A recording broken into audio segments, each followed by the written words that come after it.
वक्फ act को लेकर supreme court में समाअत चल रही है। कल सुप्रीम कोर्ट ने एक तफसीली समाअत की है जिसमें कई वकीलों की तरफ से दलाइल रखे गए और सुप्रीम कोर्ट ने कई ऐसे सवाल पूछे जिसका जवाब जो है केंद्र सरकार को, सेंट्रल गवर्नमेंट को देना है, उनके वकीलों को देना है, सॉलिसिटर जनरल तुषार मेहता को देना है। मेरे साथ ज़्यादा बातचीत के नेशनल कॉन्फ्रेंस की तरफ से जो याचिका दाखिल की गई है, अर्जी दाखिल की गई है वक्फ को लेकर सुप्रीम कोर्ट में, मुजफ्फर इकबाल खान एडवोकेट साहब जो MLA भी हैं। मुजफ्फर साहब, आप लोगों ने जो याचिका दाखिल की, जो अर्जी दाखिल की, कल जो है जिस तरीके की समाअत हुई, क्या उसको लेकर क्या कहेंगे?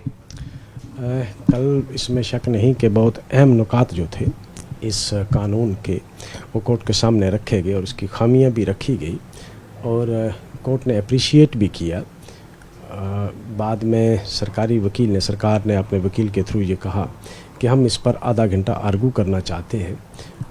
उसमें जो मुतनाज़ा शिक्स थी उनको कोर्ट स्टे करने लगा था, लेकिन उसके बावजूद कि कोर्ट ने अपना माइंड डिस्क्लोज़ किया था, कुछ क्वेश्चन पूछे थे, तो सरकारी वकील ने ये कहा, तुषार मेहता जी ने ये कहा कि मैं इस पर आर्गू करना चाहता हूँ, मुझे एक मौका दिया जाए, क्योंकि वो ऑलरेडी कैविएट पे थे तो जाहिर सी बात है उनको भी सुनना लाजमी था। तो आज मेरे ख्याल में आफ्टरनून में उस केस को उठाया जाएगा। लेकिन जिस तरह के सवाल जो है, ख़ासतौर से जो वक्फ बाय यूज़र का सवाल था, जो DM को सीधे तौर पर इख्तियारात देने का सवाल था, वक्फ बाय यूज़र को लेकर जो रजिस्ट्रेशन का प्रोसेस, जो सवाल थे, क्या किस तरीके से ये दस्तूर से टकराते हैं, और जो कल की समाअत हुई उसको लेकर आपने सुना भी होगा कल वकला ने जो दलाइल दिए हैं उनमें सबसे अहम दलाइल है कि ये कानून जो है ये आर्टिकल 26 के ख़िलाफ़ है, उसकी मंशा के ख़िलाफ़ है। और कोई भी कानून जब किसी आइनी शिक के अगेंस्ट हो तो वो अल्ट्रा वायरस होता है। तो उसकी जो मेन दलील थी वो यही थी कि it takes away my right to manage my religious affair, जो मुझे आइन हक देता है, तो आइन से ऊपर एक्ट नहीं हो सकता है। जो बुनियादी सवाल है कि ये आर्टिकल 26 की वायलेशन करता है। और दीगर बहुत सारे और नुकात, अहम नुकात जो वकला ने वहाँ पेश किए अपनी दलीलों में कि भाई उसके मैनेजमेंट में गैर मुस्लिम नहीं होने चाहिए। सुप्रीम कोर्ट ने उस पर अपना जो क्वेश्चन था तो उन्होंने कहा इस प्रोविज़न की, इस शिक को हम स्टे करेंगे और प्रोविज़ो को हम स्टे करेंगे।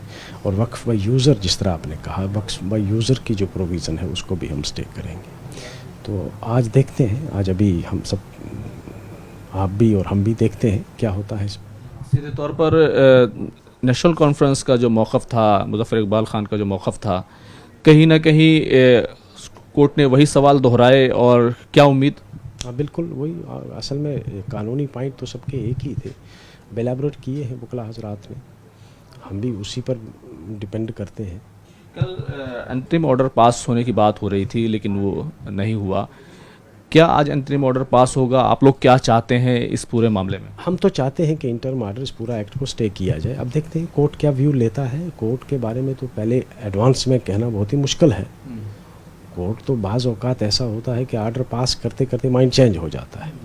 तो हम इस वक्त कबलज़ वक्त होगा कुछ भी कहना। बहरहाल हम तवक्को रखते हैं कि कोर्ट जो है वो इस एक्ट को स्टे करेगा। बहुत शुक्रिया बात करने के लिए। तो सीधे तौर पर नेशनल कॉन्फ्रेंस की जो अर्ज़ी है वो सुप्रीम कोर्ट में है और उसको मेंशन किया जाना है। साथ ही साथ उम्मीद की जा रही है, और ये नेशनल कॉन्फ्रेंस को उम्मीद है, मुजफ्फर इकबाल खान को उम्मीद है कि पूरे एक्ट को जो है जिस तरीके से सुप्रीम कोर्ट कल स्टे करने जा रहा था उस तरह का स्टे होगा, और उसके बाद इस मामले की जो सुनवाई है वो आगे जारी रहेगी। कैमरामैन संजीव वर्मा के साथ खुर्रम शहजाद, न्यूज़ 18 दिल्ली।